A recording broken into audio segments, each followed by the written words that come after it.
Saudara, kita akan belajar dari kisah Daud. Ketika Daud mengalami krisis, hidup tidak berdaya, sehingga dia harus lari dan bersembunyi di gua Adulam. Mari kita pelajari apa yang terjadi dengan Daud. Kenapa Daud lari dan bersembunyi di gua Adulam? Mari kita baca dulu di dalam 1 Samuel 22 ayat yang pertama saja. Lalu Daud pergi dari sana dan melarikan diri ke gua Adulam. Ketika saudara-saudaranya dan seluruh keluarganya mendengar hal itu, pergilah mereka ke sana mendapatkan dia. Nah, saudara, saya percaya saudara semuanya pasti masih ingat ya kisahnya Daud yang mengalahkan Goliat. Ya, masih ingat ya? Ya. Berawal dari situlah kejadian ini, saudara. Ketika Daud mengalahkan Goliat dan banyak orang yang mengeluh-elukan Daud, memuji-muji Daud, sehingga Daud menjadi terkenal. Kemudian sampai ada lagunya, saudara. Kalau Saul mengalahkan beribu-ribu, kalau Daud mengalahkan berlaksa-laksa. Nah, sejak saat itu, saudara, kehidupan Daud juga berubah dari gembala domba menjadi seorang prajurit, diangkat menjadi kepala prajurit. Kemudian Raja Saul ini iri kepada Daud, saudara.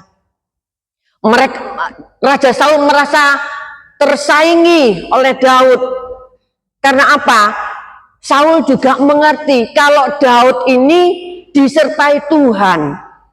Dia iri dan takut posisi sebagai raja tersisihkan. Itu sebabnya, dari situ awalnya, saudara. Dari rasa iri timbul kepada kebencian. Dari kebencian ada keinginan untuk membunuh. Lalu Raja Saul mengejar-ngejar Daud untuk dibunuh. Nah, saudara, itulah makanya Daud dia harus lari pergi ke bersembunyi di gua Adulam. Jadi apa yang dilakukan Daud ketika dia tidak berdaya, ketika dia ada di gua Adulam, itulah saat Daud mulai dia mencurahkan isi hatinya kepada Allah. Dia terus menyembah dan berdoa, dan di dalam doanya dia mengatakan demikian, saudara. Di dalam doanya mari kita baca, kasihanilah aku ya Allah, kasihanilah aku, sebab kepadamulah jiwaku berlindung, dalam naungan sayapmu aku akan berlindung sampai berlalu penghancuran itu. Aku berseru kepada Allah yang maha tinggi, kepada Allah yang menyelesaikannya bagiku. Kiranya ia mengirim utusan dari surga dan menyelamatkan aku, mencela orang-orang yang menginjak-injak aku. Kiranya Allah mengirim kasih setia dan kebenarannya. Saudara, kita baca tadi ya, di dalam doanya Daud berharap kepada Tuhan untuk membantunya, yaitu dengan mengirimkan pasukan dari surga. Kadangkala jawaban doa itu tidak seperti yang kita harapkan. Ini juga dialami oleh Daud, saudara. Tetapi sebaliknya, justru Tuhan mengirimkan orang-orang yang tidak memiliki kemampuan apa-apa. Berhimpunlah juga kepadanya setiap orang yang dalam kesukaran, setiap orang yang dikejar-kejar tulang piutang, setiap orang yang sakit hati, maka ia menjadi pemimpin mereka. Bersama-sama dengan dia ada kira-kira 400 orang. Lah, saudara, kita bayangkan ya. Memang kadang, saudara, ya, jawaban doa itu tidak sesuai dengan harapan kita. Kita tidak selalu Tuhan tuh mengambil beban yang kita pikul, saudara. Tetapi percayalah, Tuhan punya rencana yang lain. Tuhan ingin mengubah kita. Tuhan ingin menjadikan kita memiliki kapasitas yang lebih besar. Amin, saudara. Melalui hal ini Tuhan ingin mendidik Daud. Gua Adulam ini menjadi tempat pelatihan yang terbaik buat Daud. Daud memang dipersiapkan oleh Tuhan untuk menjadi raja menggantikan Saul. Daud sudah diurapi oleh Nabi Samuel, tetapi gak langsung menjadi raja, saudara. Dan disinilah Daud belajar di dalam gua ini. Daud belajar bagaimana dia mengambil keputusan yang benar di titik terendah. Dan Daud memang dipersiapkan sebelum memimpin satu bangsa yang besar, sebelum dia memimpin bangsa Israel, dia dipercaya dulu untuk memimpin orang-orang yang bersama dengan Daud sebanyak 400 orang itu, saudara. Dan saya percaya saudara mungkin saya juga, mungkin saat ini kita mungkin memiliki gua, ya. Ada gua bernama pencobaan, ada gua kesulitan, ada gua sakit penyakit, ada gua trauma, ada gua kehilangan pekerjaan, ada gua kehilangan harga diri, ada gua kekecewaan, sakit hati dan sebagainya. Saudara, kita semua loh pernah menemukan diri kita terjerumus ke dalam gua, ya. Memang di dalam gua itu tidak enak, saudara. Seolah-olah tertekan dan terasing, ya. Tetapi satu hal kita mau belajar dari Daud, ada beberapa rahasia yang dapat kita pelajari dari Daud selama dia memiliki pengalaman di dalam gua Adulam itu. Ya. Yang pertama, saudara, ya. Gua membuat kita menjadi semakin dekat dengan Tuhan. Saudara, ada banyak anak-anak Tuhan jika memiliki masalah pergumulan, dia semakin jauh dari Tuhan. Kenapa? Kok nggak ibadah, Bu? Aduh, sumpek stres. Aduh loh. Justru sumpek stres itu kita datang kepada Tuhan. Amin, saudara.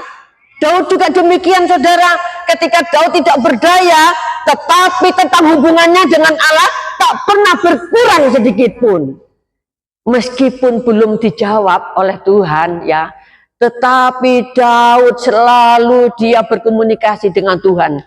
Dia selalu mencari hadiratnya, sehingga kita akan mendapatkan kasih karunia-Nya. Dan yang kedua, gua membuat kita belajar memperbesar kapasitas hati, saudara. Jadi Daud menerima orang-orang yang sakit hati, Daud menerima orang yang dalam kesukaran, Daud menerima orang dari situasi apapun, ya, dari rasa dikejar-kejar tukang piutang.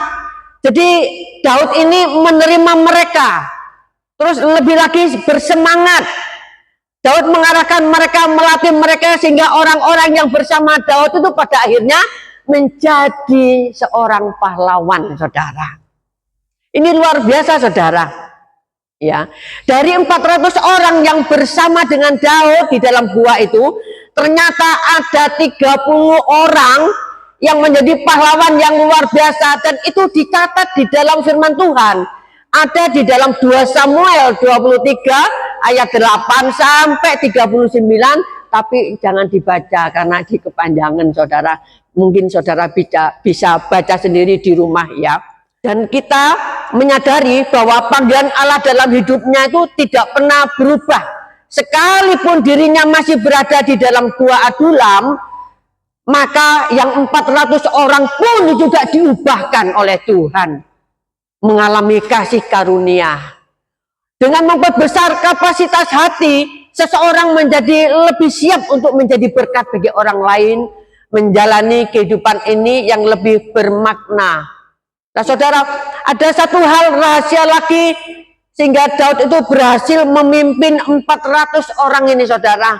Ada satu rahasia lagi, ya. Ini adalah Daud itu tidak punya kepahitan, saudara. Tidak punya pahit hati. Sebenarnya Daud itu punya alasan untuk sakit hati, untuk punya kepahitan. Daud juga tidak benci kepada Saul, meskipun Saul itu tidak punya alasan apa-apa untuk membunuh Daud. Daud ketika dia di gua Adulam, dia tidak membawa kebencian. Tidak. Kalau Daud benci kepada Saul, suatu saat ada suatu kesempatan untuk membunuh Saul, tetapi Daud tidak melakukannya. Karena apa? Daud memang tidak menyimpan kepahitan. Itulah yang membuat Daud berhasil, saudara, untuk memimpin 400 orang itu, saudara. Ya, selama kita belum membereskan pahit hati di dalam hidup kita, maka kita tidak bisa membebaskan orang lain, saudara. Kita harus membereskan dulu hati kita. Ketika hati kita masih kepahitan, kita bisa memahitkan orang lain.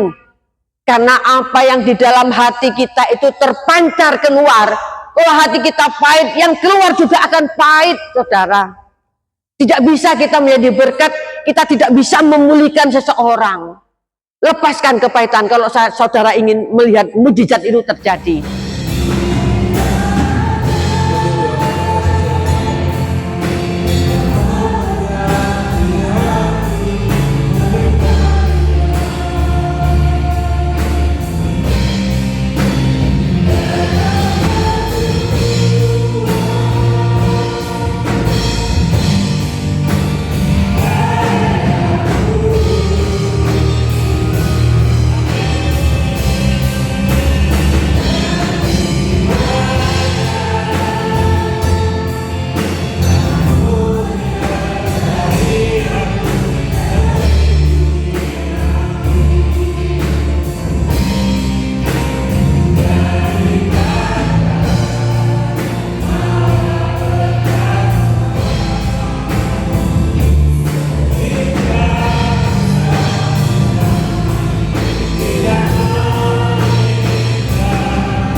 Pulanglah dengan damai sejahtera Allah yang berlimpah-limpah, dan kekuatan Allah yang berlimpah-limpah akan tetap menopang kehidupan saudara dan saya. Dan berkat-berkat yang berlimpah-limpah akan memelihara kehidupan saudara dan saya mulai hari ini sampai Maranatha. Semuanya kami terima dalam persekutuan dengan Allah Bapa dan Putra dan Tunggal Yesus Kristus Tuhan kita, dan Roh Kudus menjamin saudara dan saya akan menikah